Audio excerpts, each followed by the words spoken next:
थांबा, आज रात्री 12:04 मौनी अमावस्या सुरू होत आहे. ही केवळ एक तिथी नाही, तर तुमचं नशीब चमकवण्याची शेवटची संधी आहे.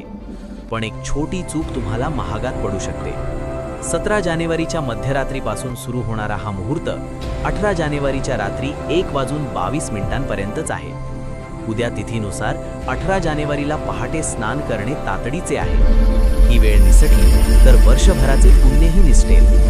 अमोघ चॅनलला आत्ताच सबस्क्राईब करा, नाहीतर उद्याची महत्त्वाची अपडेट कायमची मिस होईल. या पवित्र दिवशी खालील चुका विसरूनही करू नका, अन्यथा प्रगती कायमची थांबू शकते. पहिली चूक, तामसिक आहार.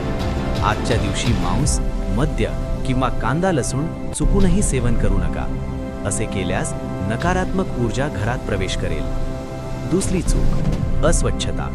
अमावस्येला उशिरापर्यंत झोपू नका किंवा घर अस्वच्छ ठेवू नका, अन्यथा लक्ष्मी प्रसन्न होणार नाही. तिसरी चूक, कठोर शब्द. कोणाशीही वाद घालू नका किंवा कोणाचा अपमान करू नका. आज उच्चारलेले वाईट शब्द तुमच्याकडेच परत येतात. चौथी चूक, ब्रह्मचर्य. मनावर ताबा ठेवा आणि पूर्ण संयम पाळा. पाचवी चूक, रिकाम्या हाती पाठवू नका. दारात आलेल्या गरजूला काहीही न देता पाठवणे म्हणजे भाग्याला लात मारण्यासारखे आहे. त्वरित या पवित्र वेळेचा लाभ घ्या. स्नान करा, दानधर्म करा. वेळ संपण्यापूर्वी सावध व्हा.